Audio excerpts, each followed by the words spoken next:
Sick Harrison Price for Wednesday, May 7th, 2025, coming to you from the Nation Network studio, built by Arbor Lee here at the historic Wall Center in the show presentation of Bet365. I'm Matt Sakaris. He's Blake Price. Four-time Juno Award winner Mike Rogerson hitting switches and conducting things. That's four.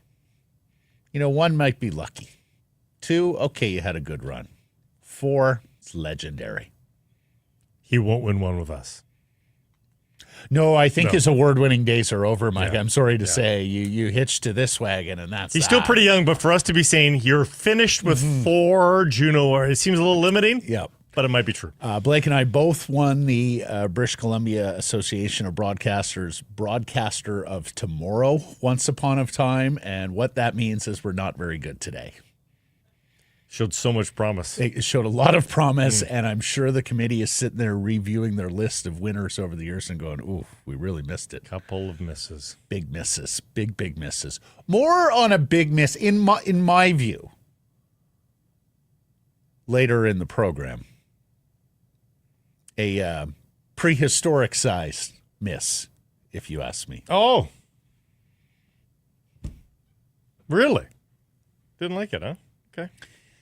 We'll get to it. I mean, there was a better alternative sitting right there, and they missed it.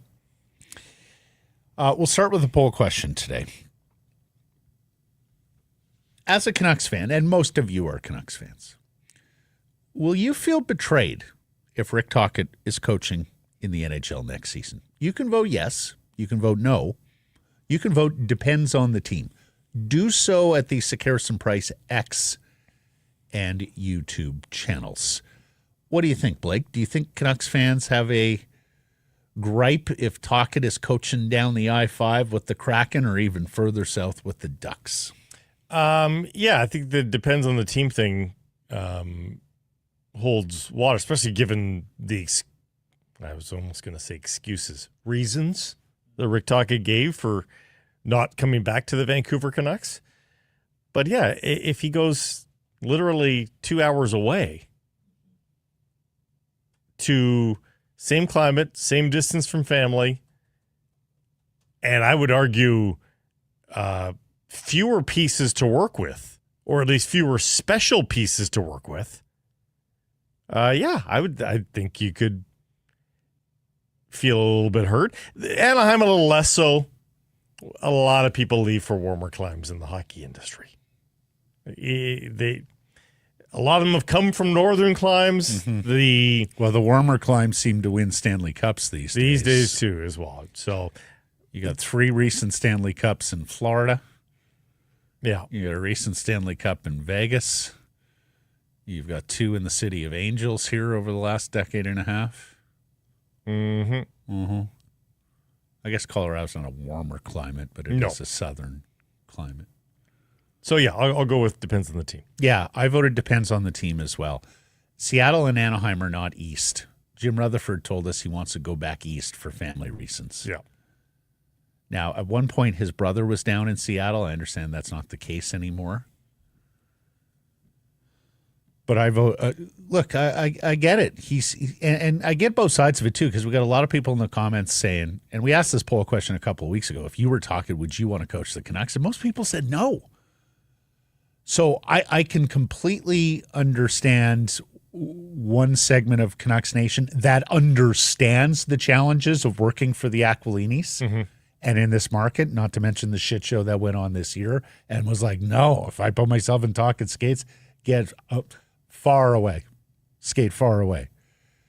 I can also get the Canucks fan who says, well, wait a second. We're a better franchise than a lot of these teams that are out there on the market looking for a head coach. We're one of the great hockey markets the world over. We've got 5-6 million people in this province, and Many of them are passionate fans of this team. You're going to go coach in an NHL outpost where when you tell a local at the coffee shop, oh, what do you do? Oh, I coach hockey. Oh, what team? The Ducks. Oh, where are they? Well, they're right here in Anaheim. Oh, okay. I think that would matter for a percentage of people. I think there's still a lot of people that just don't care. No, I get it. Yeah. But coupled with Rutherford saying he wants to go back east, because that will look like Tocchet or Rutherford. Well, no, with Tocchet. Like if Tocchet takes the job in Boston or Philadelphia or Pittsburgh, if Tocchet takes the job down in Seattle or in Anaheim or even Chicago with the shit show that franchise has become, I think there'd be a lot of Canucks fans going, "You left us for that?" Yeah, and I can understand that as well. Mm-hmm. Let's get to our top story. Brought to you by Yellow Dog Brewing, Neighborhood Brewing, Foolish Winery, Tocchet in demand. Frank Saravelli reporting. He interviewed with Seattle, mentioned that on Huff and Bruff.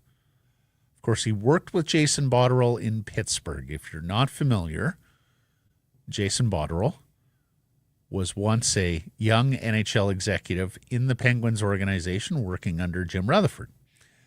Botterill ascended to become the general manager of the Buffalo Sabres, screwed that up, made his way to Seattle as an AGM, and by all accounts was successful in pushing Ron Francis out and ascending to the GM's chair with the Kraken. So there's a relationship there, understandably so. I can also understand if Rick wants to take a job working for someone he knows. I mean, I don't know how well he knows the Don Sweeneys and Cam Neely in Boston, whomever in Chicago and some of the other places where he may land. Pierre LeBrun saying the Anaheim Ducks have contacted him as Pat Verbeek looks for a new coach and looks for a coach who can get that team to the playoffs. It's been 7-8 years now since the Ducks have last shown themselves in the Stanley Cup playoffs. Then there's the history with the Pennsylvania teams. Once upon a time, a great Flyer, also a Penguin as a player, and a assistant coach in Pittsburgh, where he made some of his coaching resume. Mm-hmm. Then word today that TNT is bringing him back. He's going to be a studio analyst for their Stanley Cup playoff games Friday and Saturday. He and Pat Maroon in a very eerie promo picture, both of them in different pictures, but as you can see, it's the exact same angle that they're looking at the camera. It's very odd. What are the chances you get that? They must have been so pleased when they found that they were both on the same angle tilt, head tilt. Mm-hmm. He's got this. Can you imagine playing a line with Maroon and Tocchet on the wings? It'd be pretty annoying. You wouldn't want to go in that Heads up. He's always got this in his back pocket. We've said this from the start. It seems like the coaching momentum had sort of taken over all of our consciousness, but this is a reminder. Yeah. He's got this. If he doesn't love any, Matt, we're seeing 6 to 8 vacancies a year these days in the NHL.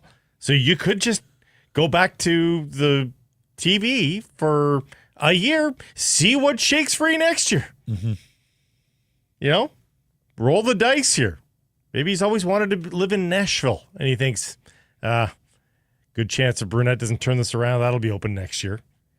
Tampa Bay, coach a Hart Trophy guy if Cooper kicks rocks again next year. So you never know. Yeah, that one is. He's coached in Tampa before, granted under a dysfunctional ownership. Yeah, but I hear what you're saying. You'd have to really love country music, I think, to want to. I've always wanted to live in Nashville. A lot of people like Nashville. No, it's a place to visit, Blake. For me, yes. Very cheap housing. Very cheap housing. No state income tax. That too. Mm-hmm. Of course, there's the further openings in Boston, Chicago, and we mentioned this briefly yesterday, but I'm afraid that Port Alberni's Jim Hiller may have lost his protector when Rob Blake resigned, left as Kings GM. And I say that because that catastrophic coach's challenge that utterly flipped momentum and allowed the Oilers to come back and beat the Kings after they forged a 2-0 series lead. I think that is probably going to cost Hiller his job when a new GM is in place there, because I don't think the new GM wants to be encumbered by the coach whose decision lost them the series or contributed to the series loss, a fourth consecutive series loss to Edmonton. That's got to be getting pretty old. When Robitaille says that out of the loud, LA when he Kings. says we're going to leave that decision in the hands of the how do you think you feel if you're Jim Hiller? Yeah. Now, the new GM may come in and say, well, I have a sacrificial lamb head coach if I need one in year one. That's right. It could be a strategic move. Of course, then it gets your coach clock ticking, right? Like we often talk about, does this guy get the chance to hire another coach? He's hired 2 coaches. Is he really going to get a chance to hire a third? Anyways, no shortage of jobs for Tocchet this year. And Blake, you're right. Even without we can look at some of the specific situations. Yeah, Cooper. Yep, Bednar in Colorado. Yep, Burnett in Nashville. But really, if you're a head coach by trade in hockey and hoping to coach once again with the big whistle, this is every summer now. Yep. Maybe it's not as many as 7, but there's going to be openings every summer. I would say at minimum 5. I would say at minimum 5. Oh, the shelf lives of coaches is just, we used to make fun of the NBA for this. Yeah. I can remember doing shows with Blake like way back in our early days where we're like, do you know the longest tenured NBA coach outside of Popovich has been on the job like 2.5 years? It was ridiculous. And it's come to hockey. But I'll say this too. The other trend from the NBA that we're seeing, maybe seen in hockey, the NBA has started to hire people that you have never heard of, which was never the case before. Yep. Yeah, the NBA has really spread its wings, Yeah. and particularly with international coaches. A Finnish head coach for the Grizzlies. Right. So, David Carl did resign with the University of Denver, but Spencer Carberry sort of part of that, not European trend, but part of the trend of, who's that guy? Never heard of him. Like Mitch Love, we've heard of at least. He's been the World Junior coach. But people right off the menu, is that around the corner here? I wonder what the Finnish coach's family thinks when it lands in Memphis. I would have to think that's a pretty big culture shock. Yeah. I've been to Memphis several times. Interesting town. In fact, since we've talked about Nashville, of the 2 Tennessee cities there, I found Memphis more interesting. Oh, okay. Never been to Like Memphis. Nashville has Broadway, and if you're a country music fan, it's fantastic. Don't get me wrong. Any music fan. But I've explored both cities. Like Memphis, you got Graceland. Of course, the home, estate, and final resting place of the king, Elvis Aaron Presley. You have the Civil Rights Museum, where Martin Luther King was shot, the Lorraine Hotel. How many Tennesseans nail the accent? What do you mean? If he just walks into a Safeway there and he's buying groceries and they hear him talking to The Finnish guy? Oh, Yeah. no, not You from I Russia? can't imagine. You from Russia? I can't imagine. Yeah. You got Beale Street. Did I tell you I saw an all-out brawl in a club in Beale Street once?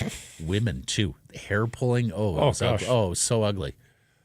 A friend and I, we walked into the bar.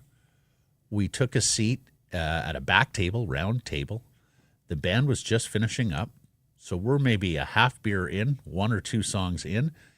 The house lights come up, and the next thing we know, there are 2 women throwing haymakers, pulling hair. Another woman has a chair. The men are trying to separate them.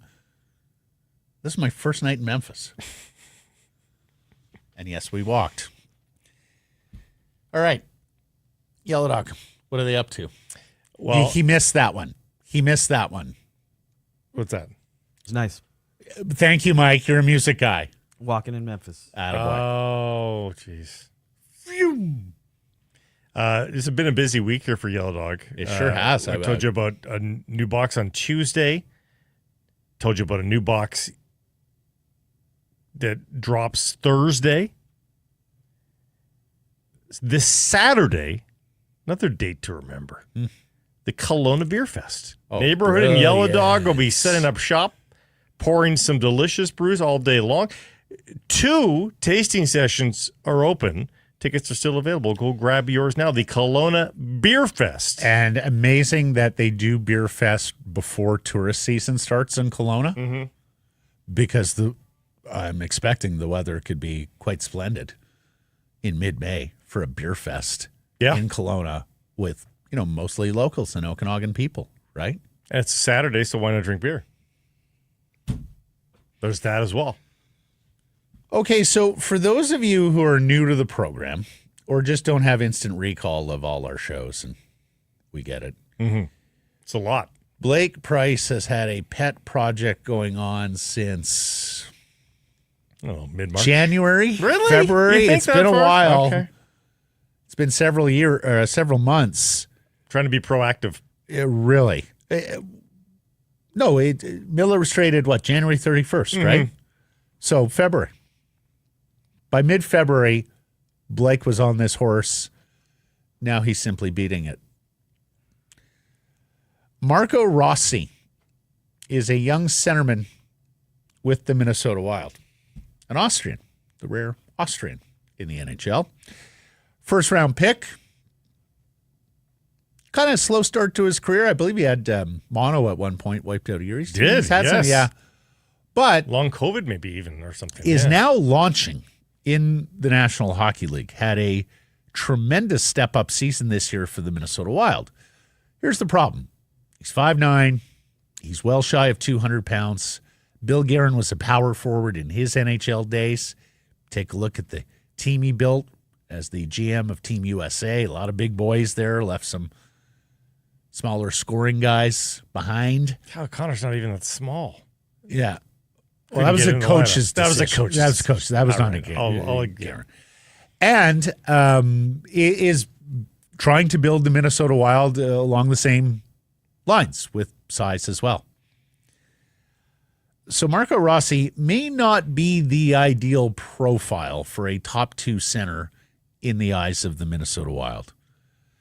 And either because of that or completely independently, or maybe he was just trying to shelter a young player who's early in his Stanley Cup playoff career. But head coach John Hines deployed Rossi as a fourth liner. He had power play time, but 5-on-5. He was always getting power play time. But he did not play a ton of even strength minutes against the Vegas Golden Knights in round 1. And so, as the Wilds went through their locker clean-out exercise, Marco Rossi expressed his displeasure about being a fourth liner in the playoffs. He's a restricted free agent this summer. He is eligible for an offer sheet. Rossi said he was disappointed but respects the decision. Says he is a team-first guy. But he also said he was going to take some time to digest, clear his mind, and think about all of this. He talked about how he showed all year long how good a player he is. He mentioned the jump up in points he had from 40-some to 60-some. And he noted that he has been on steady improvement, and that's because of his work ethic. The money quote there, "I have no doubt I am for sure a top 6 guy."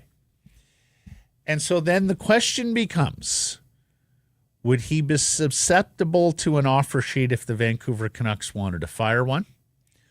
Or even before that, because as we've talked about, offer sheets happen after unrestricted free agency is mostly done. Yeah. Offer sheets happen a week into July when most of your team building is done now, beyond the draft and July 1st when all the big UFA.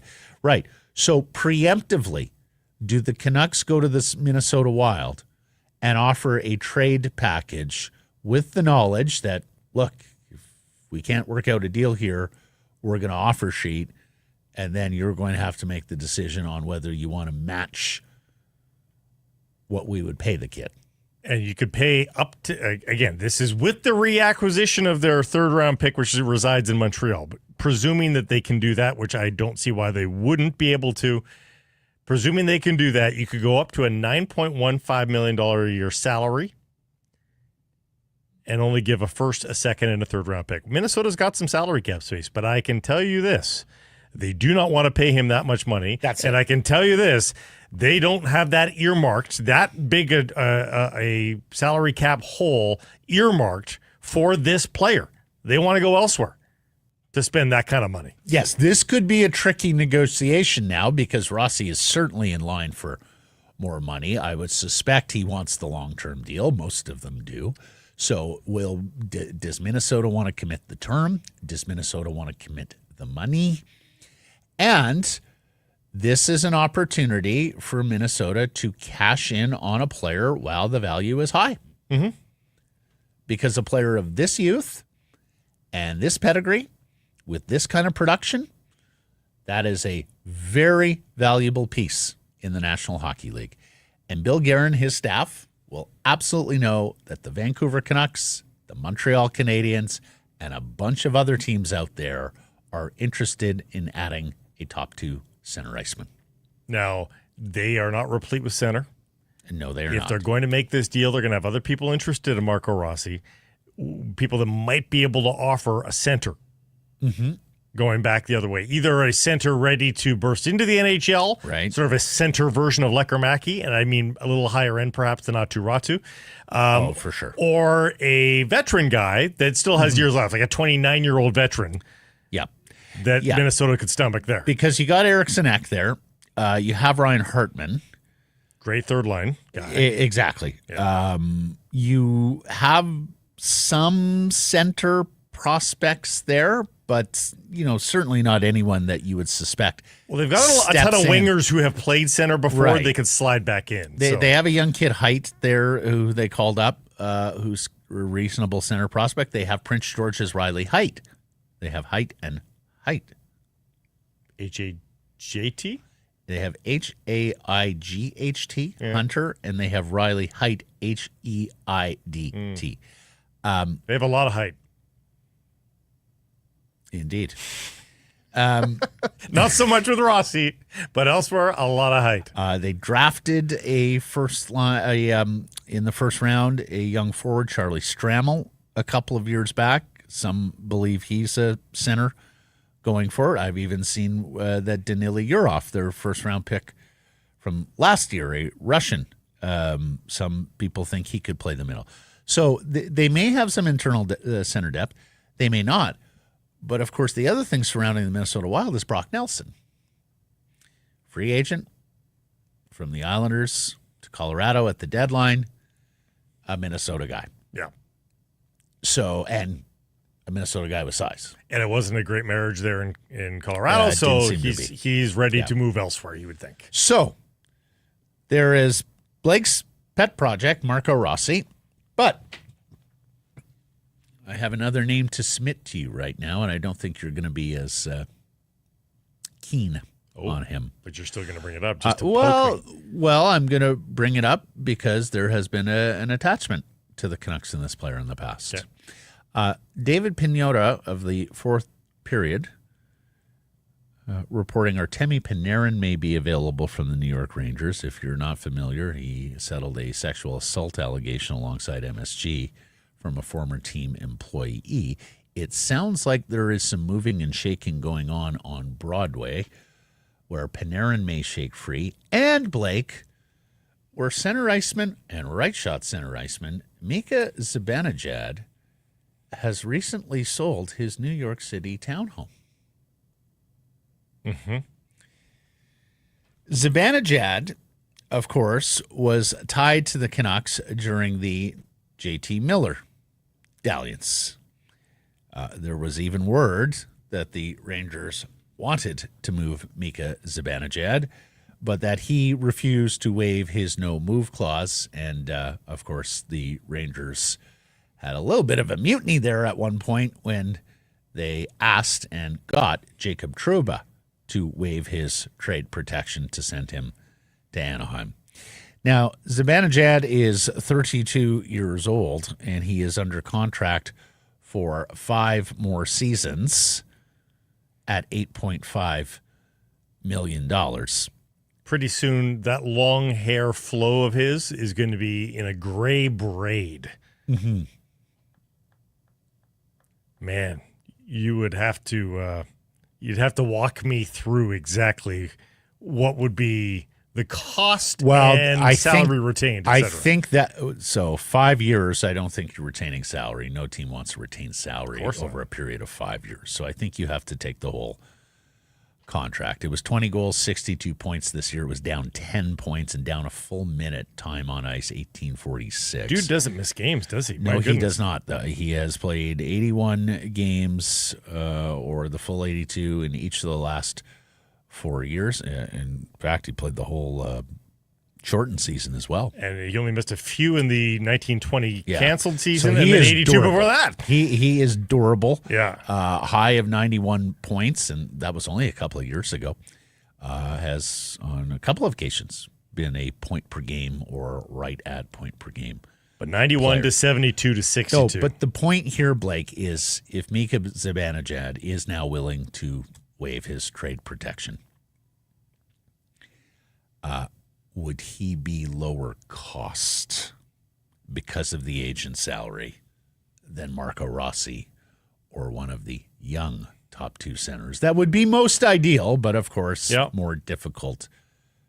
Like, would the Rangers, and particularly if they're considering moving Panarin, and granted Panarin is an $11.6 million player who only has 1 year left, but if the Rangers are looking to clear some salary out, Panarin has no move clause too, incidentally.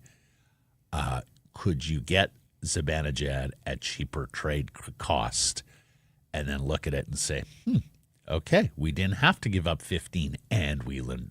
We didn't have to give up 15 and Lekkerimaki, or even future first-round picks, or maybe some other young players that other teams like Elias Pettersson that other teams covet. I don't love the player. I'm not a huge fan. But, yeah, if you're telling me that it's only a one-piece deal rather than a two-piece, too big piece, it could be two, or it could one be, or one and a and a sweetener half or piece. something Yes. like exactly. Yeah. I might be able to get talked into that. I mean, it is horrific to think of 5 more years on a guy who's 32, and where's his birth date? April, it's just 32. Just turned 32. Yep. So you're getting all of next year 32, at 33, 34, 35, I mean, 36. You're out of the player at 36. It's not the worst. You want to be out of players before 35, but as you mentioned, this guy's durable. And you could envision 70 points in a seasons. down year. Like, if you think that's going to continue, then I think you have great 62 pause. this year in a down year. Sorry. Was it 62? Yeah, okay. 72 down to 62. Right. So if you think that's going to continue, that absolutely gives you pause. But like, if you think he can hit 60 points or even get back to 70 points in this coming year, like, that's a pretty useful piece. Yeah, for As sure. a right shot center too. Well, particularly, Matt, we haven't really gone down this road before. Like, we're sort of assuming that Heedle's the third line center in this whole equation. Is there a way to get Pius Suter back so that you've got Suter, Heedle, and Zibanejad all on, so that you've got insurance? Yep. And I would love to see Heedle as a winger for a guy like Zibanejad, to be quite honest. Mm-hmm. We've talked about it before. Flood the position. Yeah. And of course, Heedle and Zibanejad would have played together. And you do have the option, if you don't bring back Suter and you don't have the cap space to do so, I mean, you do have Atu Ratu as a possible third-line center next year, and then you have Heedle on the wing. Front office shakings are happening as well. Still GM vacancies, L.A., New York Islanders. Buffalo, as we know, Kevin Adams is being retained, and they have brought in Eric Stahl to their front office, which has Greg Wyshynski wondering, is the plan in Buffalo to hire as many early aughts Carolina Hurricanes as possible as a honey trap to get Jim Rutherford to become their team president? And I'm sure Greg is jesting. But somebody did mention to me the other day, is there any part of this Jim Rutherford candor that is coming from a place of frustration with Canucks ownership? Like, I think that was part and parcel of why Tocchet left. I think he was just done with Francesco. There was a part of him that was done with Francesco, I think, also this season being the gong show it was, and there were some other things as well, I suspect, including keeping Pettersson over Miller and Quinn Hughes' future. There's a lot in that concoction for Tocchet. But someone wondered to me, like, Do you think Rutherford is tiring of this? Like, think of it. He talked about a practice facility, the importance thereof. He had a couple of occasions said we're going to have something good doing it, and it's not come to pass. Do you think Rutherford's sitting there going, "Oh my God, like, is this going to be my last job in the NHL, where I'm having to manage and mitigate all this different chaos, the noise, ownership group that doesn't want to spend on a practice facility, getting raked over the coals for playing hardball with a first-round pick, like just ever." I don't know. We talked yesterday. The Sabres are effectively for sale. It's very quiet, but the Pagulas have a sports empire. The Bills are first and foremost. The Sabres are very gettable right now if you're an interested buyer. Is Jim connected with someone who's interested in the Sabres? Would he just like another chapter somewhere else after having to endure everything he's endured here in Vancouver? I'm just wondering about that, because I'll say this. A couple of the comments on the practice facility, especially the jokes that he had about the practice facility. What would attract a new coach to the Vancouver Canucks? Maybe it's because they love where we practice. Like, I thought it was amusing. But if your ownership, is that like, God, our guys rubbing our noses in this? Okay, so I'm just on alert there, because needless to say, some dominoes have dropped with the Vancouver Canucks this year that were completely unexpected and have utterly changed course, as Rutherford has acknowledged. Like, they're not on plan A anymore. I'm not even sure they're on plan B. This might be plan C or D. So I've just got my antenna up there. Okay, those are Matt's dots connected for the day. I'm bringing a dot connecting project to the table for today as well, in addition to my Marco Rossi. That's an ongoing project. I don't know if you noticed that the New Jersey Devils conducted exit interviews. Oh, I did not. This is from Daniel Amoya, writer for the Hockey Writers. Despite being in the building, New Jersey Devils Jack Hughes did not participate in exit interviews for quote-unquote injury-related reasons. Many of his other injured teammates did. This is with the media, not the staff. With the media. Okay. Fans deserve to hear from him. Yeah, probably. There's a bit of a growing sentiment there. And then there's this. In a news what is the growing sentiment? That, Jack Hughes is not available. What's going on? Where are you? Why is everybody else talking and you're not? Meaning the Devils are worried about what Jack Hughes might say? No one knows. Why is it? Why are other injured players talking and Jack Hughes isn't, even though he was in the building when they did these interviews? All right. Then there's this from Frank Saravelli. Can Jack Hughes be relied upon as the New Jersey Devils franchise centerpiece? Oh, my. So is your dot connect that someone is musing within the Devils about he's a very small kid who has suffered a big injury here with Here's Saravelli. Hughes, who turns 24 next week, has now missed 85 games in his career, the equivalent of more than one full regular season among the 6 that he's played. Yeah. His body is not cooperating with his immense talent, and his slight frame made him a non-factor in the heavier Four Nations face-off. What does that mean for how the Devils shape their future? I have mentioned this before, but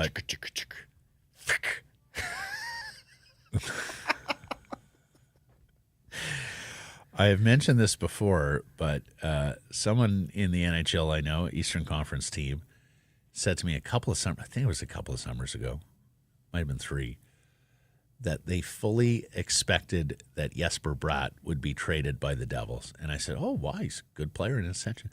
And he said the conversation has happened internally with the Devils about, can you really win a cup when your first-line players are as small as Bratt and Hughes in conjunction? Mm-hmm.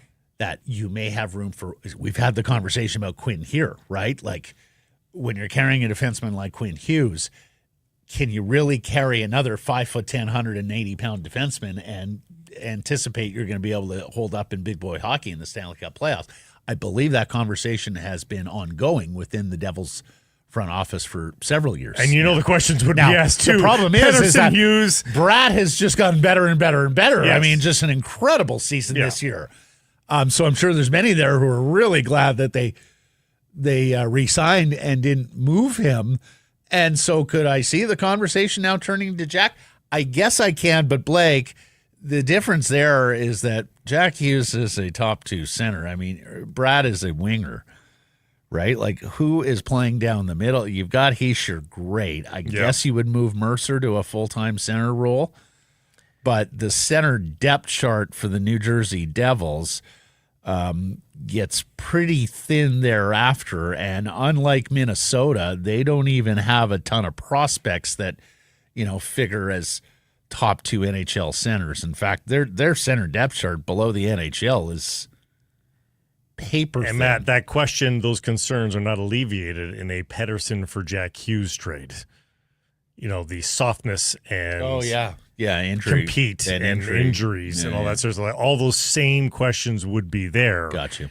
It would need to be a sort of a 3-way deal where Pedersen's going elsewhere, player C is going to the Devils, and so I just love seeing unrest around Jack Hughes. Yes. I think Canucks fans should revel in that just a little bit. But again, the path is anything but clear. It's the Utah Mammoth. Mammoth, singular. Their logo unveiled. Mammoths would have been terrible. People that are campaigning for the plural, no thank you. No. Okay, so I have several issues here. One of them is singular. Utah Hockey Club addressed this. It's singular instead of plural because it symbolizes one team, all in, all of Utah. Yes. Yeah. It is forever awkward to write when it's a team that is singular. I hear you. I'm not a huge fan of the singular team names, although I think they did a good job explaining it. It does look a little bit like Nashville. Jay Fresh, looking forward to the battle of extinct white ice age era creatures with large, sharp protuberances angrily facing the right. Angrily facing. It's actually their left, I think. Sure. The right, I suppose. Well, he wrote right. Yeah. The right. Is it too close to Nashville? No, I honestly, that didn't pop out of my mind. Okay. The mountains built into the head are quite nice. I do like that. Nice touch. I think it's a little ECHL-ish, as I've talked to you before. I mean, it's not Greenville growl. No, but it's no. To me, I like fewer details in it. Like it's the Florida Panther cat is too detailed. I like this is a little less detailed, but I would I'd still go a little more. I was wondering abstract. after 1 year of the Utah Hockey Club whether, and we saw this once upon a time with the Washington football team, remember when they rebranded, who is going to be the first North American franchise, non-soccer, that just goes with a crest like we see in English football? Right? Yeah.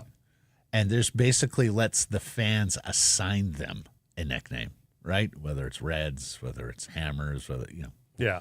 Gunners. Yeah. Yeah, all that. I can't see I it thought being for a NFL. minute there that Utah might go that way, but Yep. the thing is there's so much money available in merchandise, and particularly if you have a mascot logo that appeals to young people, and I think Mammoth will probably get there.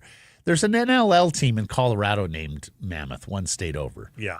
That's It's also a a little awkward. rid- I don't think the Utah Mammoth are thinking to themselves, it's the NLL. There's no brand confusion here. The NLL is probably thinking, there's brand confusion here. Well, But I don't think it goes the other direction. yeah, I mean, if the logo is different enough and there's no trademark violation, then you're fine. It's just one could argue it's unoriginal. Per your question, though, It's it'll not be unique. hockey that does it because it does roll off the tongue because we've heard it in Europe. Europe has this already. Well, so, in effect, like we already have one, Club d'Hockey Canadien Montréal, right? yeah.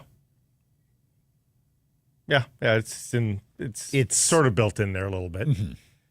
But it will be hockey, I bet. Lastly, I was partial to Yeti. Was something missed in not going Yeti? certainly a sponsorship with the good folks at Yeti Coolers. Who apparently were the reason why it's not Yeti. That was the conflict there. I don't know why. Since when do they own a mythical creature? No, but I don't know why the Yeti Cooler people wouldn't go. Great. Yeah, Kismet. Yeah. We have a pro hockey team, a Big Four sports team. Is Yeti that plays 82 games a year? Are they on the Dallas Stars helmet already? And gets national television coverage for 2.5 hours periodically, and could get much more than that if they ever went on a Stanley Cup playoff run in a state like Utah where there's a lot of outdoor activity. I'm surprised the Yeti folks were like, fill your boots. Yeah, we'll be there as a sponsor. The more Yeti imagery, the better. It can only be positive for our brand. 7-Eleven and something else for the Dallas Stars, because I believe Yeti's based out of Texas. I just Yeti is unique, right? Like no one's gone Yeti, and you've got geographic, if you will. Do you love the double Y sound, Utah Yeti? It's a little awkward. Utah maybe Yeti. A little.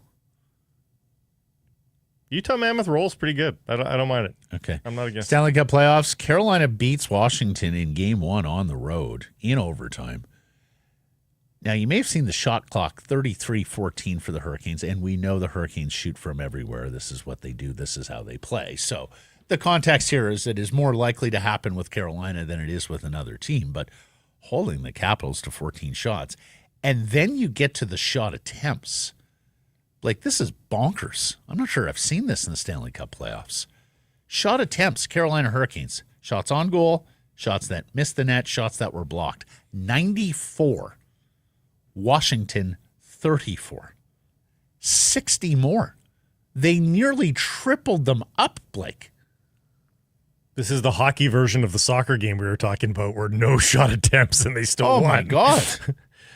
And Edmonton erases that 0-2 early deficit on goals by Mark Stone. You were talking Mark Stone yesterday. Got my bet 365. And they score the next 4 to take game 1 in Vegas. And look, if you're the Vegas Golden Knights, you need to take care of business on home ice. You also want to plant goaltender confusion into the mind of Chris Knobloch and the Edmonton Oilers coaching staff. You did not achieve that. And I imagine Pickard will play again. Yeah, he's not taking a winning goaltender out, right?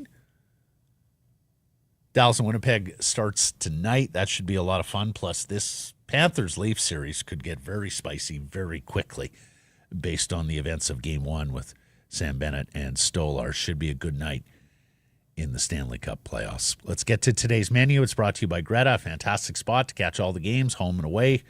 You are mere steps from the stadium and arena.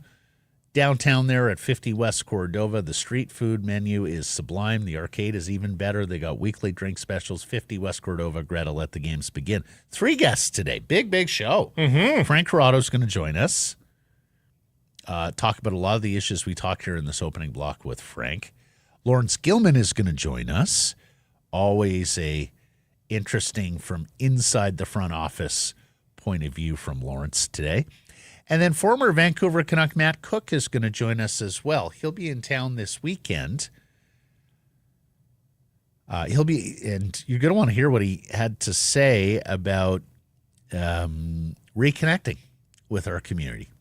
Former Vancouver Canuck, played nearly 600 games as a Vancouver Canuck. Came back here late last year, and sort of just fell back in love with Vancouver. He's going to be here for the Scotiabank Semiahmoo Ravens Alumni Pro-Am this weekend in South Surrey. Find out more and donate ravensproam.ca. So fun conversation with Matt Cooke, and has scored some big playoff goals. Yeah, we'll get into that. Yep. Time now for our Bet365 Bets of the Day. The segment brought to you by Bet365.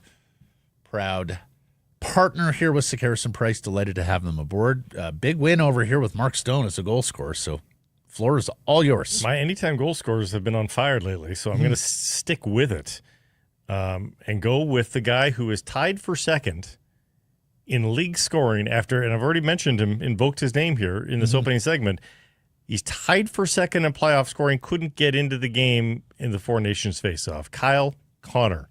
He is the highest, or I guess lowest odds in the anytime goal scorer category, but at this point, he's inevitable. Plus 145, Kyle Connor. I got burned on this yesterday, but I may go right back here. In fact, I am.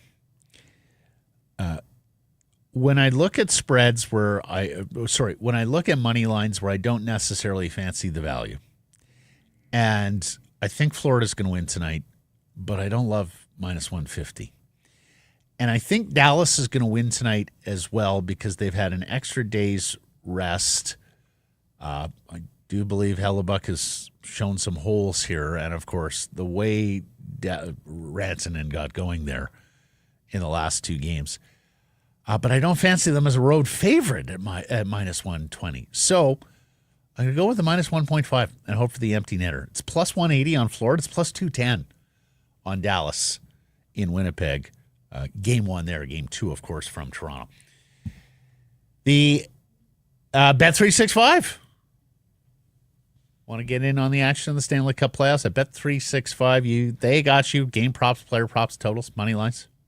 You can bet the future, series winners, conference champions, Stanley Cup champions. Looked at some series winners today, too. Whatever your bet, it's never ordinary at Bet365. Download the app, get in on the game, an official partner of the Stanley Cup playoffs. Must be 19 or older. Frank Corrado coming up next.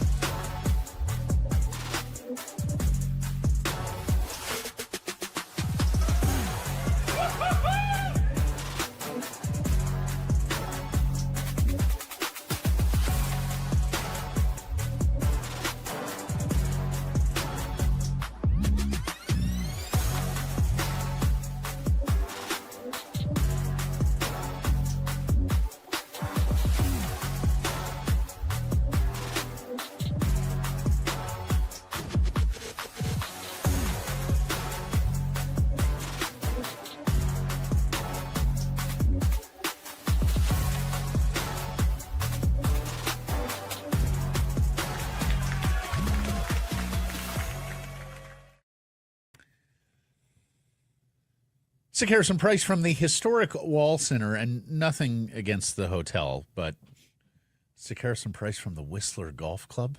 That would sound pretty good. I mean, I don't think we should or just show Sick there. Harrison Price at the There we Whistler go. Golf Club. There we go. And the big opening day is this Friday, everybody. If you haven't heard, the spring preparations are almost complete here, accepting bookings right now for the entirety of the 2025 season online. No need to wait. Get those times locked in, and you absolutely need to do so if you have a group of 12 or more. If you're planning a visit, the prime times fill up fast. So go get yourself a spot and tell them about your group, whistlergolf.com/groups. Follow on social at Whistler Golf. Here he is, former Vancouver Canuck and TSN hockey analyst, Mr. Frank Corrado. How are you? I'm good, boys. What's going on over there? You got playoff fever? Yeah, I got a fever, all right.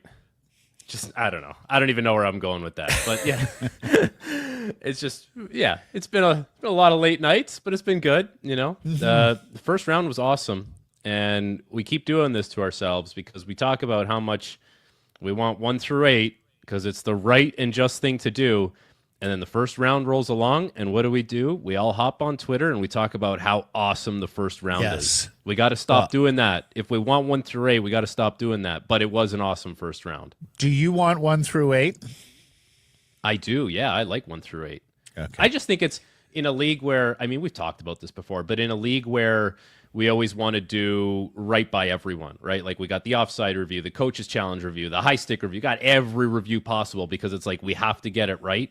So let's not force feed teams that shouldn't be playing each other in the first round. Let's make it as fair and as just as possible. But when you see what we got in the first round, that's it. Those were some pretty awesome series, man. So it's hard to argue with the result of what we've got.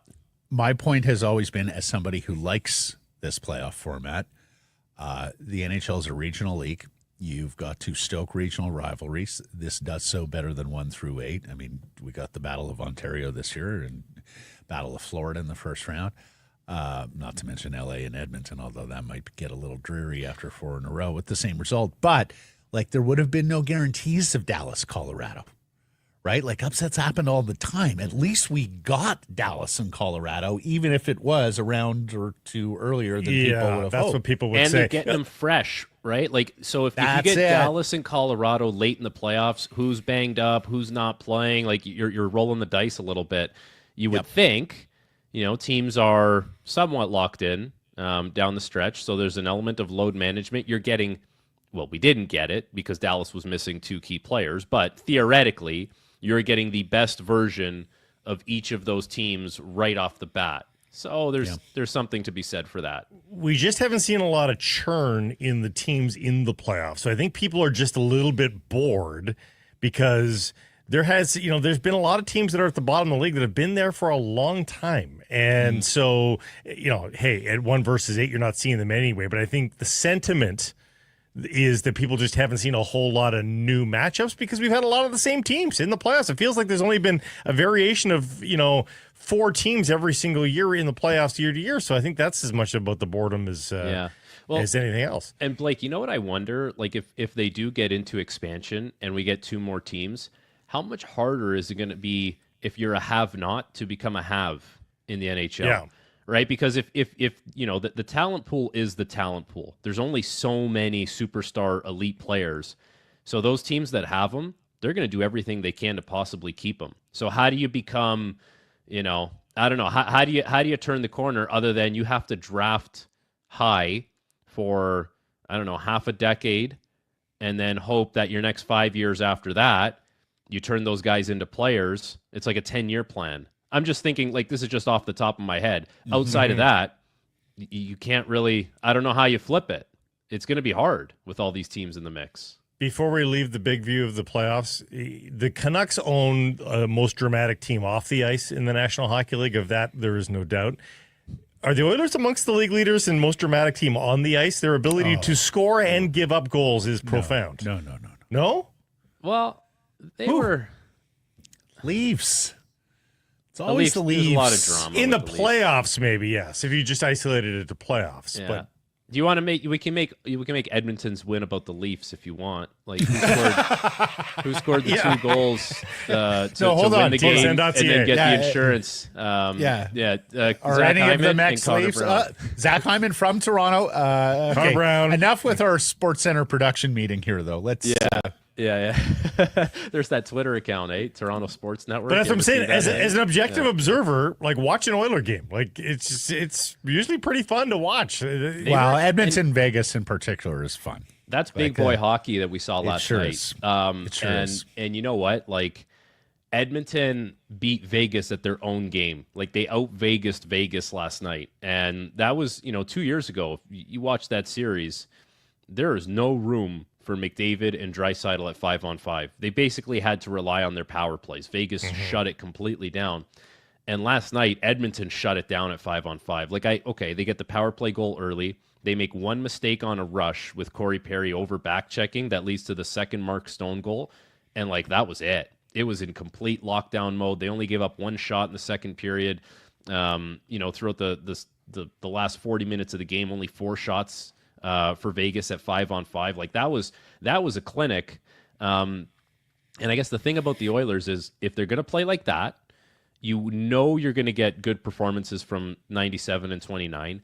And if you continue to get the depth scoring, I mean, that's the best recipe for that team. They're hard to beat when they're like that. And now we're seeing that, they're never out of a game, 5 straight wins in a row where they come from behind.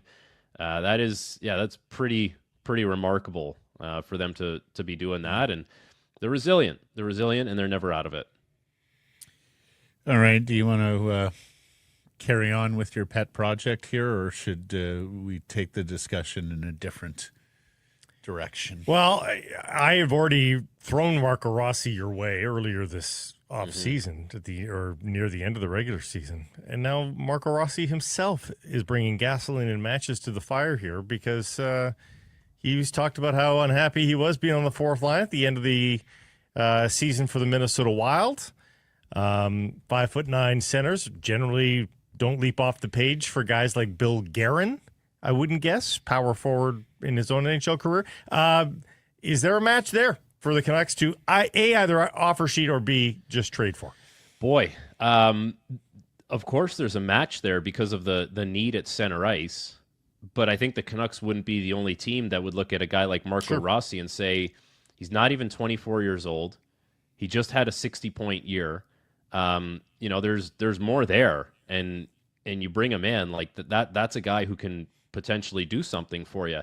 I think he's a hell of a player. I think he's highly competitive. Like despite what he would lack in size and stature, he plays hard. And the thing is, like, he wouldn't have had the regular season success playing for a team like Minnesota if he wasn't competitive, if he didn't play hard. You're not going to play. You're not going to get the opportunities. So credit to him. He did it in the regular season.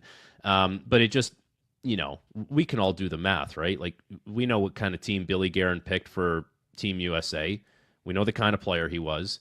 We know what kind of players the Minnesota Wild covet. Like, they went out the trade deadline and they spent a ton to get Justin Brazeau from Boston. Like, do the math there. Marco Rossi at 5'9".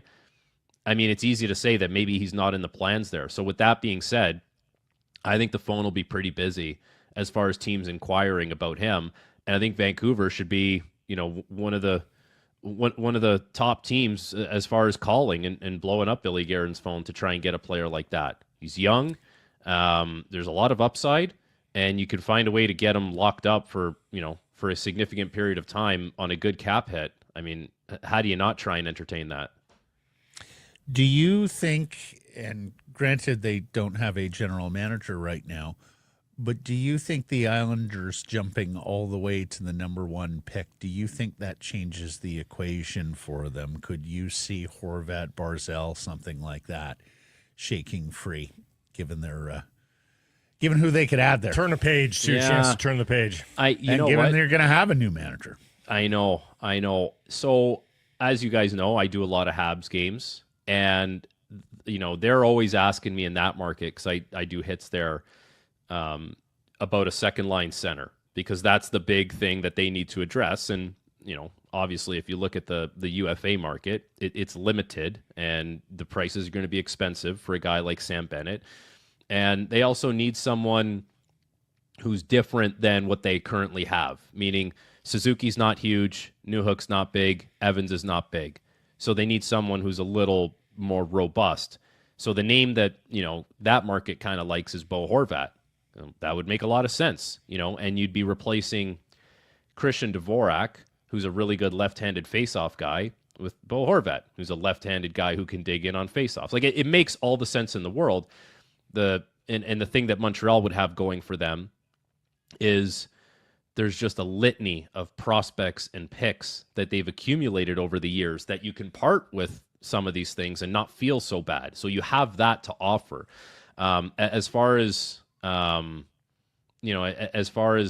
Islanders and what they want to do moving forward, it's an interesting market and an interesting team, because New York is massive, and it's easy to get lost there if you kind of just, if you're not pushing a message, right? So if you want to push the message and say, we are going into like a little 5-year mini rebuild here, we'll see you on the other side, you'd have to probably put that out there. If you're wishy-washy in the middle, well, that's when it probably doesn't go well based on the clientele that would be attending those games. And then, the other side of that is, do you not even entertain it and say, well, we're going to get probably a franchise defenseman in Matthew Schaefer. He's not going to change the franchise. Like, he's not a McDavid type. He's a very, very good defenseman. And obviously it's a different position. So defensemen do take a little bit of time before they can alter things. But maybe they look at it and say, well, now we're in business. We got this kid, and we're just going to keep this thing rolling and try and milk it for as long as we can. I don't know. Like, I think the right move for the Islanders is to probably kind of build around your young guy here and see if you can, retool it somehow. But who knows what they'd be thinking. And it also depends on who they hire. Yeah, it's an interesting spot there, because whoever takes over has inherited a lot of contractual commitments for a good number Bo of as a years. teacher. Bo as a teacher makes sense. I don't know that Matt Barzell's got quite the same reputation as Bo in terms of being, like Bo could take you through a rebuild. Bo could take you through a reload. Oh, poor Bo. That's all he knows. Yeah. That's the thing. Yeah, like Yeah. wouldn't at one point wouldn't he just be like, I want to try and win something here, Yeah. Yeah. right? Yeah. I don't know. You were in Pittsburgh with Rick Tocchet and Jason Botterill when he was an AGM there under Jim Rutherford. Botterill since went on to Buffalo and now has found himself as the new GM in Seattle. And the report that they have interviewed Rick Tocchet. What do you think of the fit there? It's interesting because the Seattle, I mean, what are you kind of clinging to that says I'm going to be able to win with that team? Like, there's not a lot of superstar power, right? Like, you get a certain job. You're like, I can see where things are going here. Like, for example, any coach that ever took over Edmonton was like, well, I have Connor McDavid, I have the best player in the world. Like, Craig Berube. Even the took Canucks over with Toronto. Hughes. Right. Canucks with Hughes. Exactly. I would say even to a certain degree, a lesser degree, with Todd McClellan taking over Detroit, like I can work with Moritz Seider and Lucas Raymond and Marco Casper and what I'm still getting out of Dylan Larkin. You know what I mean? Like you can kind of see it. With Seattle, it's like there's not that superstar power. So there's a lot of work there for a coach to try and move that team along. So I don't know. It's also, I feel like that team in that market might need to win relatively soon. Right? Like that's going to be a priority there. And we've talked about Philly, or I've brought it up on your show, like maybe Philly's a good fit for a coach like Tocchet because he can kind of expand his lifespan there as long as he really wants, right? Because the pieces aren't in place. So, you're not getting judged by wins and losses quite yet. I think in Seattle, you go in there, it's like, you're the former coach of the year. You have this, reputation for what kind of style you coach, playoffs next year.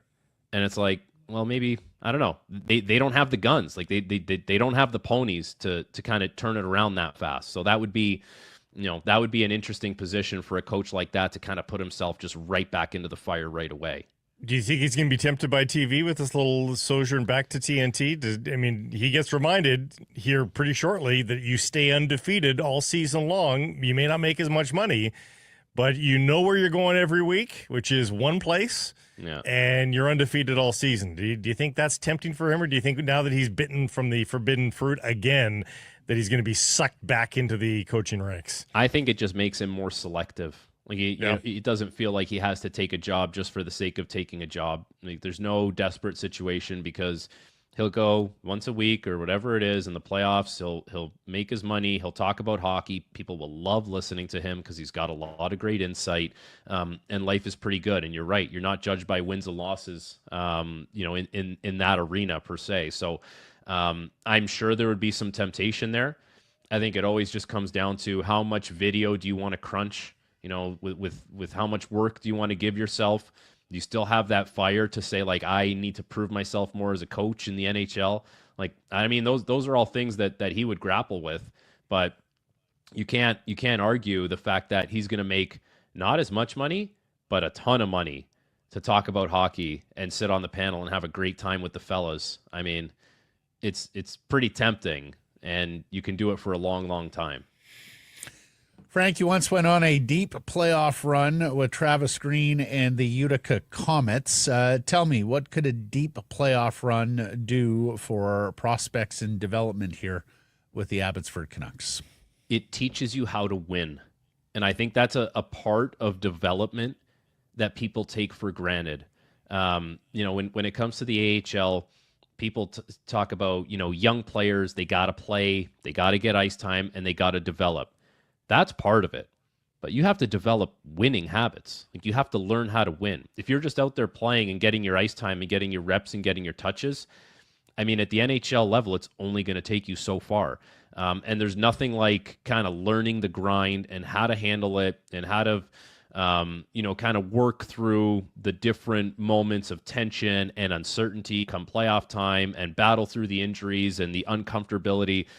So there's that aspect of it, which I think is, You can only get that in the playoffs, regardless of what level you play at. So that's the biggest thing. And then the other thing for the players, like individually, if you can get branded as a guy who's a winner or a guy who's like consistently on teams that are going deep in the playoffs, that does a lot for you. Like everyone's watching you now in the spring. So there's more eyeballs on you. There's more noticing maybe the subtleties in your game. There's more noticing, this is a big game. How did this guy play? What was his body language like? And you can capitalize on all that stuff if you're going on these types of runs or if you're going on this run. So, the team success in these situations kind of breeds individual success. And this is a great opportunity for those guys, but more importantly, like it just teaches you how to win. I'll give you an example quickly. Like the Belleville Senators, when I played there, that was the year that COVID shut the whole year down. We're the best team in the Eastern Conference. And we had Batherson, Norris, Brandstrom, Parker Kelly, Wolanin, Phil Gustafson, Joey Decord. And that playoff run got robbed from those guys. And I can't help but wonder, like, if they got to go on that long run, would Ottawa and those guys, like, would they have made the playoffs sooner? Like, would that have helped them kind of realize how hard it is to win? Maybe, but you always kind of look back at those moments and those battles and say, like, that was the true test right there. And I have that experience now. I have that highlight reel. What do you think's going on for a guy like Ratu? Guys like Shilovs are riding this. They're almost renovating their status as a prospect in the organization. Other guys like Sasser are doing pretty well. Lekkerimiki's been in a slump and then hurt, so it's hard to evaluate him in the playoffs. But Ratu was a point per game over the final 2 weeks in the NHL. He goes down to the AHL for the playoffs, and it's not working for him. What do you think that's because of? It's a different game. It is a different game from the NHL to the AHL, and sometimes it can be sloppy. And it's hard for some guys to adjust to the sloppier kind of game. Like the way I always kind of described it was in the NHL, when you have the puck, things can come easier for you. Guys are open, guys are available, guys are in their spots. To get it back was always much more difficult because the other team, they're open for each other. They're in their spots. They're making plays. In the AHL, it's easier to get it back, but then once you have it, it's harder to make the plays because it's a little sloppier. Not everyone's as cohesive. And so for a guy like Ratu, that might be where he struggles with it right now, going back down. It's like, well, I was just in the NHL, and I know when I had the puck here, I had option 1, I had option 2.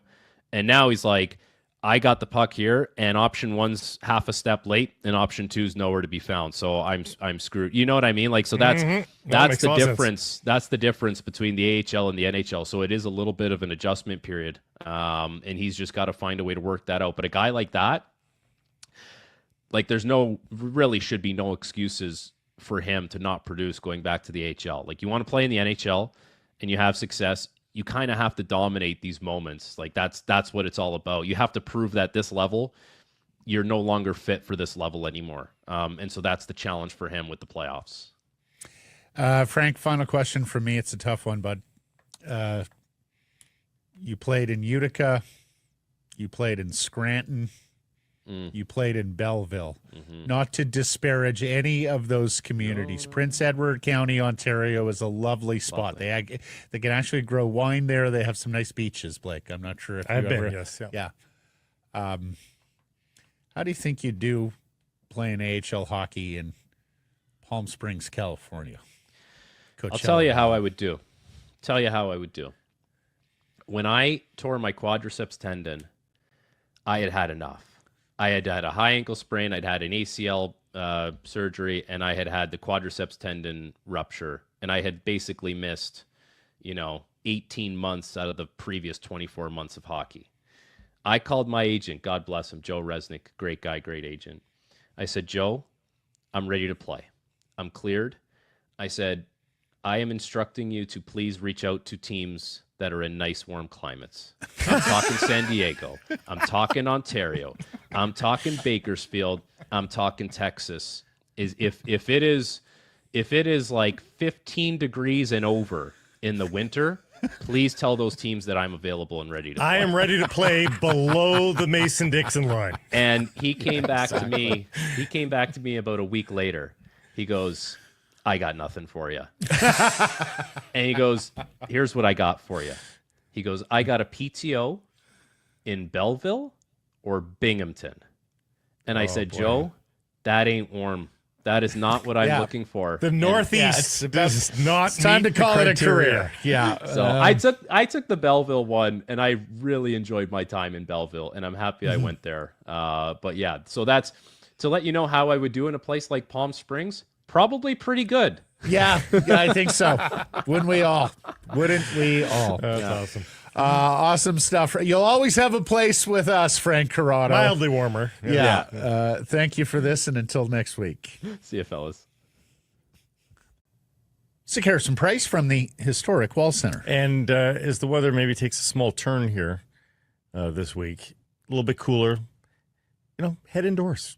Head to your Pacific Toyota dealer. Walk around the showroom, take a glance at all the vehicles, and stop at the BZ4X. Ask for a test drive in that one. This is the new addition to the Toyota electric lineup, one that has existed for decades, going all the way back to the original Prius, of course. They know what they're doing here. The Toyota brand means you'll be driving it for years and years and never stopping at a gas station ever again. Get 0.99% financing over 36 months. You can get up to $6,500 in rebates and incentives. So head to your Pacific Toyota dealer or shoptoyota.ca right now and take one for a test drive. You're going to fall in love with the BZ4X. We're joined now by Laurance Gilman, former assistant general manager of the Vancouver Canucks, NHL executive with the Leafs, Coyotes, and Jets. How are you? I'm well, gentlemen. How are you guys? Fantastic. If you saw our Monday poll question, I think we're in line for an admonishment because, of course, Laurence's line is owners own, managers manage, coaches coach, and players play. We asked them if they should just let Quinn Hughes pick the coach, Laurence. Now, I know you probably recoil at the sound of that, but let me ask you this. Given it is Operation Keep Quinn Happy here, how involved do you think the Canucks should make their captain in this coaching hire? I think you probably, look, given the situation and given the impending expiration of the contract and the potential for the player to be a Group 3 free agent, I think that it's probably wise work to at least keep him abreast of what you're doing. I think what you don't want is to hire a guy and find out after the fact that your star player has no affinity for him or has had a bad experience with him. But I would stop short of actually asking the player, do you think we should hire this coach or not? Right. Frame the question differently. You can sort of get to that answer without actually explicitly giving him the power. No right? veto power then? I think the way you do it is you go to him and you say, listen, you're a huge part of what we're doing here. Here are some of the individuals we might be talking to. Do you know anyone who's played for them? Do you know anyone who knows them? Mm-hmm. And there you get your connection to the player on the hiring process. What about giving Jim Hughes a job, bringing him into the organization to further strengthen the bond? What would you say to that? Well, Jim Hughes is an accomplished executive. I mean, he has worked in the National Hockey League before with the Toronto Maple Leafs. And, you could make an argument that any organization would have interest in Jim Hughes, to strengthen your player development program or in any other role. Whether I would be doing that as a carrot to keep this son happy and wanting to stay, I'm not sure that's a prudent business maneuver, if you ask me. We won't tell anybody that. We'll just just do it. It'll be a completely wink wink nudge nudge parallel move though, Laurence. Has nothing to do with what you're talking about. The stranger things have happened in this industry, so it's not we know. It's not outside the realm of possibility. No, exactly. Yeah. Laurence, since we last talked to you, we now know it's going to be the 15th overall pick for the Vancouver Canucks. Did not jump up in the lottery. So you tell me, does that make the pick more tradable now. We remember what Rutherford said in his year-end press conference in terms of getting a second line or a top two center is going to be expensive, but it's going to be more expensive not to. What do you think? Is that pick squarely in play now? I would think so. I would think that they have to at least, like, as we said, priority number one is to get a center iceman. And assuming Elias Pettersson is your first center, you're looking for a number two center and take the pressure off Philip Hedl. Does the 15th overall pick get that accomplished? I have my doubts about that. I know that you talked yesterday or the day before on your podcast about packaging Tom Willander with the 15th pick. If you're not, if the organization feels that they're not going to be able to sign this player, the combination of those two assets, that capital, that probably would get you a second center of some form or another. If I were to do something like that, personally, I would like the player to be on the younger side, a player that's, if not on his entry-level contract, that's established himself as a second-line center, or someone who's on his second contract and clearly established himself in that capacity. All right. Well, I'll let you ask the question because I know what's coming. Yes, funny you should point it out like that because I've talked to you about my pet project that you go get the original third-round pick for the Vancouver Canucks from the Montreal Canadiens. You've got a better third-round pick anyhow. So for the sake of offer sheeting. So that you have the offer sheet thread in your back pocket at the very least. And then you call Minnesota, who demoted Marco Rossi to the fourth line. Rossi commented on it today. Didn't love that assignment at all. He's a smaller second-line center, which doesn't really fit Bill Guerin's modus operandi. Do you call up Bill Guerin and say, listen, I'm probably going to offer sheet your guy anyway. Do you want to talk about Marco Rossi and make a trade there? Well, let's talk about the offer sheet side first. If I'm not mistaken, Minnesota has a fair amount of cap space available next year. So I don't know that Bill Guerin is going to necessarily be swayed by the threat of the offer sheet. I think he might very well be swayed by the offer of the 15th pick and Lander if you get to that point. But look, obviously having that pick back from Montreal does give them a different option. The nuclear option, as we like to call it. Mm-hmm. So there's a case to be made for going and doing it. The question is going to be, what's in it for Montreal? Like, what do you have to give them to get your third pick back? And if you get your third pick back, what are you going to do with it? And if you don't, if you're not using it for the threat of an offer sheet, then what value is it? It's just an extra pick that you're paying a second round pick to get. Or you got a third round pick that's above the San Jose pick, so it's a free upgrade for the Montreal Canadiens. Let me just say this, Laurence. So the Canucks pick 65th in the third round. It's the San Jose pick, as Blake outlined. The Habs pick 79th overall, which is the Canucks Indigenous pick. Like, would Montreal just do that to be able to jump 14 spots in the round, or would they sort of understand what's going on and try and squeeze them? Oh, they would try and squeeze them for sure. But it's also possible that they get to that point in the draft and there's a player that Montreal covets significantly, and in that case, they could potentially work out some deal to swap picks. The reporting on Rossi is that it's like a 5x5 something is what they've offered here for contract number 2. You're right, Minnesota's not terribly cap crunched. But if you go to the upper limits of that first, second, and third round pick as compensation, the upper end of that window is like $9.15 million per year. It's maybe a small overpay for Marco Rossi, but maybe not actually, given what his production rate is like right now. Do you think Bill Guerin even matches that? Like, that's close to double what he's been offering reportedly so far.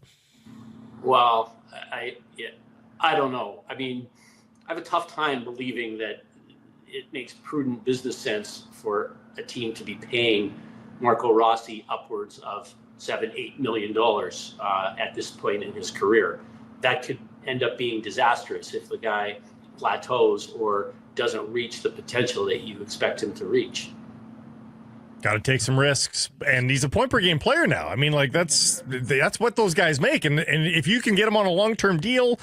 By the middle years of that deal, you're actually making money at that point, aren't you? Potentially. I mean, it could be a home run. It could be a grand slam home run. It could also be like an epic failure. And this league is littered with players that have, teams that have signed players to, those contracts. Dustin Penner is one we've talked about in the past that have ended up being disastrous for the teams that sign them. So you really need to think these things through before you drop the nuclear bomb on another team. Laurence, there are a couple of assistant coaches out there in the National Hockey League that are getting head coaching buzz, one here in Vancouver, one writ large. Mitch Love, assistant with the Washington Capitals from Quesnel, British Columbia, and Mike Vellucci, assistant with the Pittsburgh Penguins, who, of course, has worked with Jim Rutherford at several stops along their careers. What do you know about Love? What do you know about Vellucci? From what I have been told, Mitch Love could be the most coveted assistant coach available for a head coaching position. With the success of Spencer Carberry, they've had a similar trajectory in their careers, and obviously Washington Capitals have done a tremendous job. I've heard nothing but great things about Mitch Love as a player and as a person. And if you're going to take a flyer on a guy who hasn't coached at this level before, he probably would be a pretty good bet. Mike Vellucci, I have a little more familiarity with because when I was GM and governor of the Marlies, we faced Charlotte in the conference final my first year there, and they beat us in 6 games. He's a very good coach. He's got a well-rounded resume.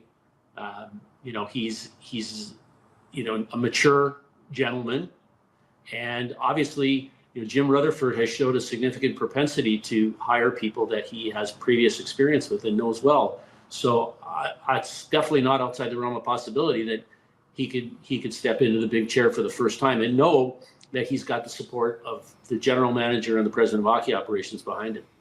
Yeah, I was going to ask Laurence, after the year that Rutherford has just been through, and knowing this is probably going to be the last head coach he hires in the National Hockey League, I mean, who knows? He's 75, 76 years old.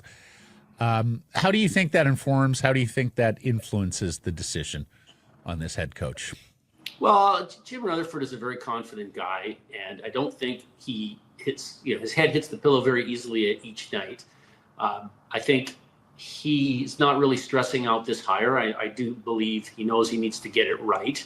As I said before, and I know others have stated, I think it's important for them to get a head coach who does have experience, who has credibility, who can take control of the team and the dressing room.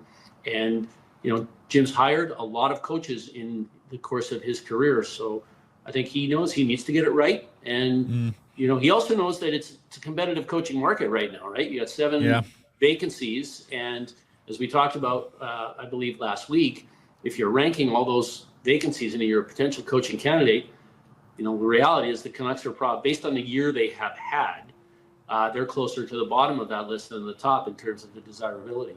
Yeah, there's word that Tocchet may have already interviewed with Seattle. What do you think of the fit there? Well, Rick Tocchet could coach any team in the league.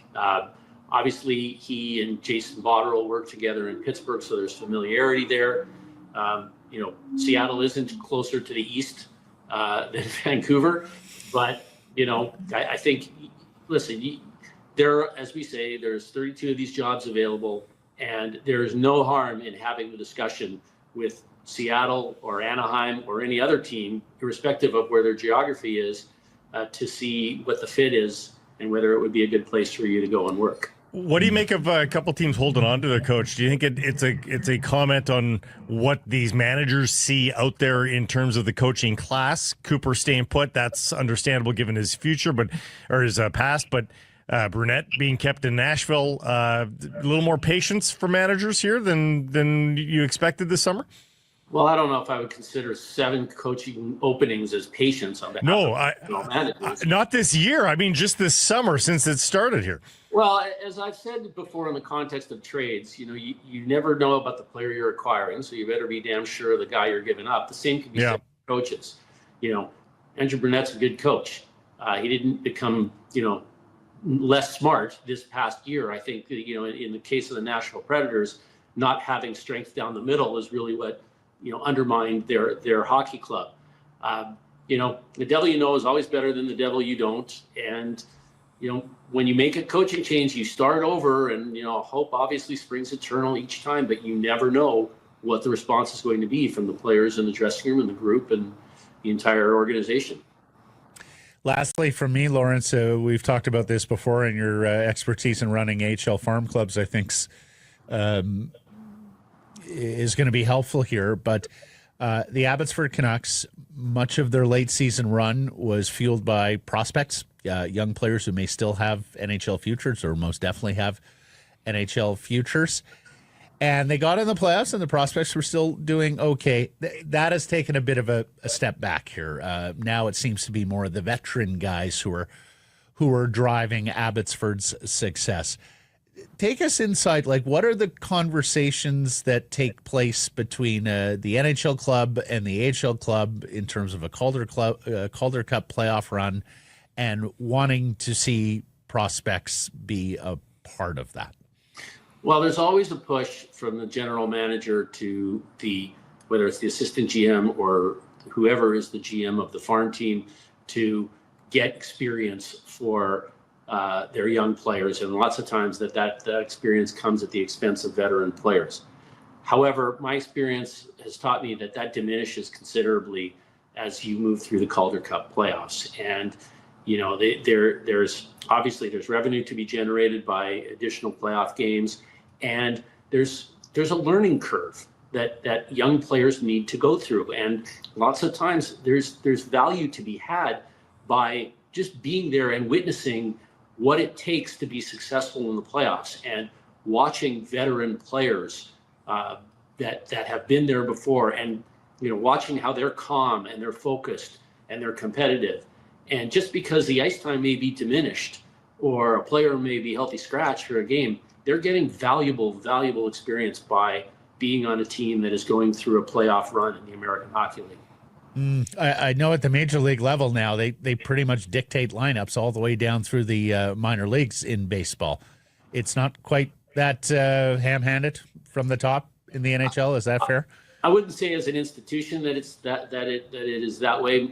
Most of the time, it's more of an anomaly. But I have heard and I've witnessed instances where GMs and in some cases owners have dictated to either the general manager, the coach, that I want this particular player playing.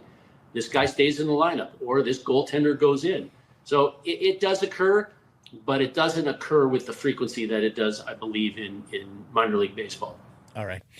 Great stuff, sir. Made us smarter again this week. Thanks for this, Laurence. Until next Wednesday. I don't know about that, but you did. It's been fun. Thank you. Every week, every Wednesday, Thanks, we get smarter.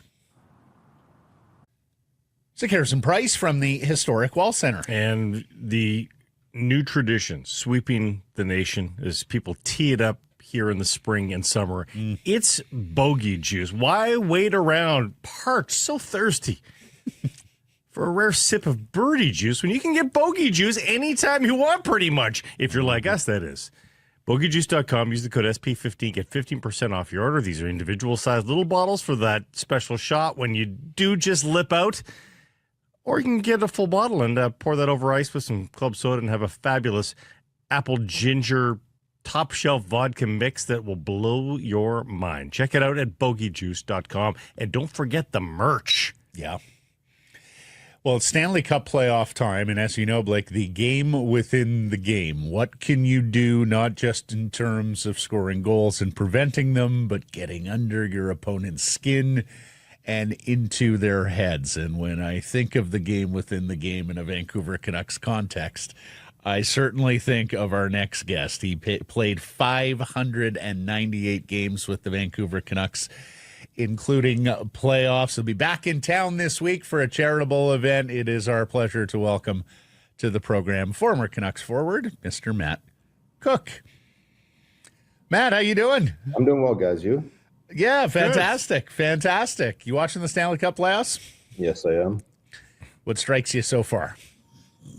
I mean, it's always fascinating to see the difference of playoff hockey to regular season. And obviously it's not sustainable for 82 games, but it becomes, every play seems that much more important. Every play, every mistake seems, heightened and pays a bigger price. So it's just fun to see the atmosphere, the fans, and then riding the roller coaster of the ups and downs.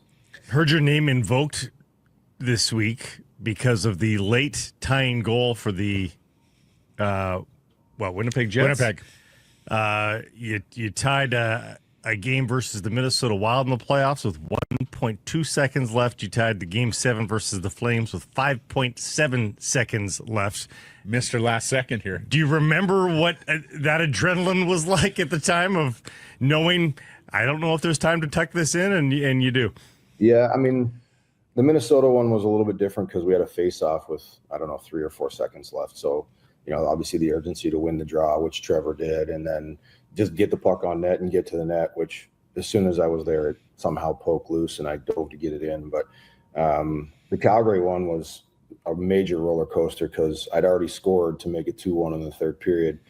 And then last minute and a half, and Jovo gets a penalty, cross-checking Rhett Warner in front. He's literally standing beside me, cross-checking Rhett Warner 7 times. And I was like, dude, stop, So then we ended up being 5-on-5 when we had the you were the policeman, dude. Stop. Matt Cooke, that's too much cross-checking. Tone it down. yeah. We have possession of the puck. What are you doing? But anyway, it's funny because he's in the box. The whole play is really strange because Jerome has the puck. A jersey gets thrown on the ice. He misses the net. Then Mo whacks his stick out of his hand. And as he's backing up, he trips over it. And as he skates all the way up the ice, I just try to get to the net, right. stay on sides and get to the net. And again, it popped out right at the right moment, and I was there to put it in. And such elation, obviously. And then I think 27 seconds into overtime, Martin scored to end it on the power play. I didn't even get on the ice, so it's frustrating, but disheartening. One of the best. Well, you call it a crazy sequence, but it's an iconic image in Canucks history. The celebration Jovo of losing Jovo. his So mind good. in the penalty box So by himself, knowing he's off the hook. Yeah. Pretty good stuff there. Let me ask you this: You're in Minneapolis. Do Wild fans ever bring up that goal? No, no. I mean, it took a long time. I played here for 2 years, obviously, and then have lived here ever since. But it took a long time for them to even accept me as a Wild because there was so much hatred from the time I was with the Canucks, So Right. I would say there was a month break-in period where even Mike Russo, the beat writer here, was like, do I trust him? Do I not? Because I hated him. I hated him when I was in Vancouver, Canucks fans had to do that with Usually Willie it's Mitchell, the other too. way around. It's Canucks player- fans did that with Willie, though, too. That's true. So That's true. Turnabout was fair play. Matt's going to be participating this weekend at the Scotiabank Semi-Am Ravens Alumni Pro-Am. It is down in South Surrey, raising money for Kids Sports Surrey and White Rock and the Canucks Autism Network. But Matt, you were telling us you came back for the alumni tournament in November and sort of fell back in love with Vancouver. Oddly enough, I hadn't really, other than playing, and we sold our house there when I got traded. And, it was kind of ended on a weird note where, the coach at the time and I maybe didn't see eye to eye. And so it was just he kind of tried to bury me in the media a little bit. And so I just never really been back. And November was the first time Ryan Yao with Canucks Autism Network invited me out to play in the Pro-Am. And I just had a blast. I was overwhelmed with the reception of the community, and what they remember, Matt Cooke, the player, as in Vancouver. And so I got drafted by Team TD, and that was an amazing experience getting to know some of the executives there. And now I have a working relationship with them. And so I've kind of been back once a month and, really, intrigued and committed to, reconnecting with the community in Vancouver. Yeah, it's funny, Matt. We hear from time to time, free agents don't want to play there. They don't like the fact everybody knows them. Their performance is scrutinized. And yet in retirement, if you played hard for the Vancouver Canucks, man, do fans around this community remember and appreciate, huh? Yeah, it's truly that. And like I said, I was completely overwhelmed. And so, anything that I've been asked to do ever since, I find a way to make sure that I make it work and get back out there. Do you keep track of what's going on here of late? This was a bit of a roller coaster season. Not many players can, I don't think, claim to have been a part of a roller coaster season like this. Do you have anything that compares? I think not having such a good year last season and then this season having it be different. And, I think you got to look at the full picture. Obviously, there was lots of injuries. There was some removal of some veteran players that maybe didn't show up on the score sheet every night, but had a huge role in helping that locker room show up every night and be professional. And so, you take all of that in consideration, like it's really hard and a hard situation. And, injuries are going to happen. It's just, you just hope that they don't compile. And I felt like this year at any point, there was one or two key cogs of the lineup out at the same time. And that always makes it hard for teams to be successful through an 82 game schedule. I think of maybe the out of the lockout edition of the Canucks. You guys were so good pre-lockout, and then there was sort of a reshifting of things after the lockout. Was that about as disappointing a season as you remember as a team at the very least? For sure. I mean, we had gone through a bunch of turnover too, obviously, with Todd not coming back, and the first year that Lou was with us and having, understanding and recognizing what how that position helped us. I think we thought that he was just going to win 50 games for us, and as good as he is and as an amazing goalie, Hall of Famer he is, the five guys in front of him still have to go out and play. And I think that it took us time to realize and recognize that. I understand, Tocchet and Foot a little. Yeah. So I did a smoker kind of Q&A with Rick a month ago or so. And so just got to know him a little bit and spent some time with Adam as well. So just kind of, I coached last year professionally in St. John's, Newfoundland in the Maple Leafs organization.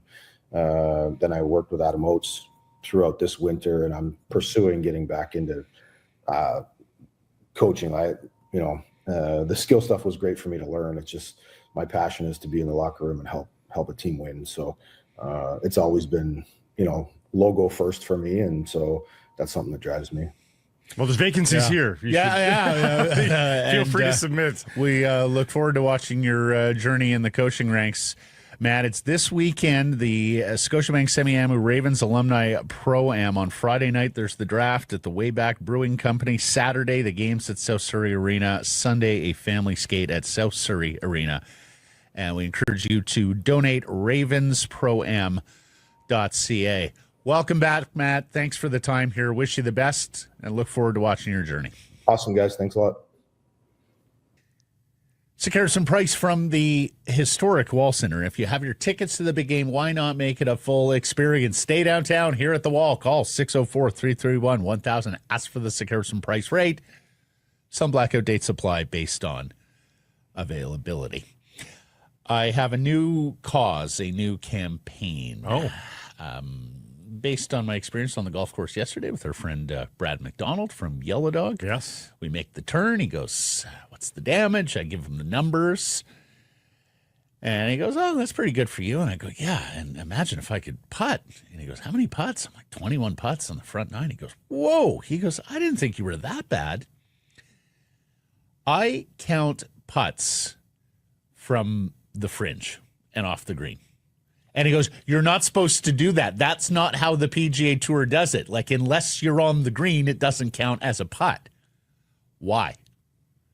If you have the putter in your hand, that one or the next one should go in, right? That's the goal. That's the aim.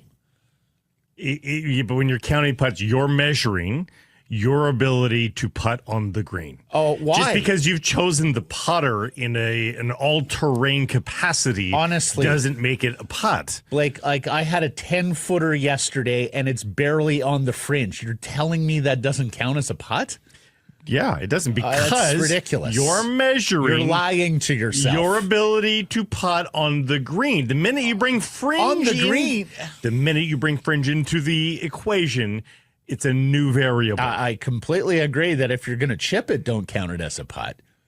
But if you have the putter in your hand, and I'm a big believer in the Jack Nicklaus rule, if you can putt it, putt it. Yes. Over the long haul, especially as rank amateurs, you are going to do way better with the putter in your hand than the hero chip. Matt, the amateur golfer that's counting putts is only doing so for their own good, to measure their own successes. You Or can measure ineptitude. You can measure it however the hell you want. It's not being compared to anybody else. No, I realize I'm not on any stats. No, board. exactly. So if you want to count them like that, I'm counting them. I am counting them like that.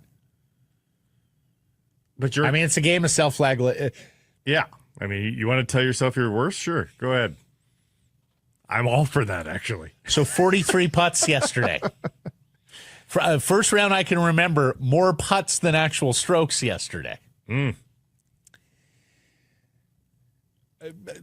going to send Zokel a note on this, and maybe we can get something going. I'm sure he has an opinion on that. Yeah, I'm sure he does. He's the best golf conversation in the province, if not the country. BC Lions hit the field today at Thompson Rivers University in Kamloops, British Columbia. As rookie camp gets underway, they signed 6 players from their college and global drafts last week. They'll join the American rookies on the field. Main camp starts on Sunday, first session, 9:45 a.m. Wow. The indefatigable Matt Baker tells me that the public is welcome to come on by and watch the guys. And FanFest goes a week from Sunday. That is May 24th, an open practice at 3 p.m., followed by a Play with the Pros clinic at 6, and a player autograph session at 6:30. Getting excited here. Looking forward to this. We are getting closer to Friday Night Football, where you can come on home on a lazy summer weekend, turn the game on, have it as background fodder, or lock right in. On this, our 1040 anniversary. Not of getting shut down, of opening. No, of actually the station launching. Yeah. That's one beat. That used to be the big anniversary. Yes. That's apparently not the big anniversary anymore. That's one beat I do miss, is going up to Thompson Rivers and hanging out with the guys for the week. It was good. It was great. It's great fun. Well, it's especially some of the characters that we got to cover back in the day. But we also got to see them with their guard down, because we were in their lunchroom. We were in the lunchroom for years. And so we were just this eye in the sky, if you will, and we just saw them in their natural setting, if you will, especially in their most joyous setting, which is eating during training camp. They love to eat during training camp. Also, just things overheard in the lunchroom at Thompson Rivers University. I mean, the comedy was so good. As guys inspect other guys' plates and what they've chosen to eat and what they have left off. Chiding each other. Exactly. Yeah, very good. And speaking of football, big trade today in the NFL. Wide receiver George Pickens going from the Pittsburgh Steelers to the Dallas Cowboys. Steelers get a 3rd-round pick in next year's draft. They get an upgrade to a 5th from a 6th-round pick in the 27 draft. And now there are rumors that Pittsburgh's going to backfill that with wide receiver Alan Lazard from the New York Jets. He's one of Aaron Rodgers' guys. You'll remember Rodgers wanted him from Green Bay to the Jets. So people are connecting the dots and saying only a matter of time now till we hear the future Hall of Fame quarterback, Aaron Rodgers, to Pittsburgh. Vancouver Canadians fall 9-2 in Spokane, 13-15 on the season. They've had trouble creeping over the 500 mark here. Jerron Watts-Brown, he punches out 7. He extends his Northwest League lead to 44 Ks on the season, but he gives up 5 earned runs in 3 2/3. Back at it today in Spokane, back home Tuesday. It's a 6-game set against Everett, the Mariners farm team. Tuesday brings you Asahi night and jersey auction at the Nat. Hazel May, Blue Jays broadcaster, will be in attendance next Saturday, meeting fans, and next Sunday, a bobblehead giveaway. Get your tickets, 604-872-5232 or CanadiansBaseball.com. Results from Tuesday's poll question. Should the Canucks trade the 15th overall pick and prospect Tom Wielander for a top 2 center? Yes or no? People said no. They said yes. Holy crap. Nearly 2,500 votes. This is 2 in a row you've got wrong. Know. Uncle Terry, they should trade it for some crypto tokens to buy some NFTs on the internet. Too soon, Terry. I hope you didn't click the link, Terry. Norm, they should trade Lekkerimaki in 15th instead of Wielander. He agrees with you. Riles, yes, they have 2 more years of Hughes. If he leaves, then they can do a 100-year Sabres rebuild. Brad, if you're not going to cough up the extra $200K, you might as well. That's so bizarre. And then Nicholas, no, this team keeps making the same moves year after year. It's the definition of insanity. How many first-round picks and prospects have they traded away? All for what? 3 playoff appearances in 11 years? We are not a contender. Start building through the draft. And that's the risk. Echoing many, Nicholas. That's the risk. Yeah. Errors and omissions from yesterday's program and beyond. I misspoke. I called Luke Robitaille Luke Richardson. Probably because I'd read that Richardson's going to get an interview or a call about the Canucks job, which surprised me a little bit. They had very similar flow back in the day. They did. Yeah. Great salad. Yeah. Robitaille. Couldn't skate, couldn't shoot. All he did was score goals. You make the most of what you got. He certainly did that, didn't Yeah. Anything to self-report, anything from the inbox? I've already covered Yerke's notes. he? What did Yerke have? Well, he had me calling him Richardson. instead of Oh, Robitaille. I see. No, nothing from the inbox to admonish us. Did you see that internet meme from Harvard University where they got the letter from Linda McMahon, the Department of Education Corrected it. secretary, and they had all the red notes everywhere? Tremendous. I sort of feel like that's how Yerke consumes our show. Yeah, just like, He's oh got boy. a notepad by the side. Okay, at this morning. Just going, and just like a pile of markers beside that he's Lots used. of red pens. He Yeah. runs through the red pens. Thanks for joining us, everybody. Appreciate you spending some time connecting with the program. Please do connect. Subscribe to all our assorted channels, YouTube, and wherever you get your podcasts. Follow on social. That's X, Insta, Facebook, TikTok, YouTube, Blue Sky, live on many of those platforms, noon Pacific time. And, of course, support the community sponsors you hear us talking about. And keep it local.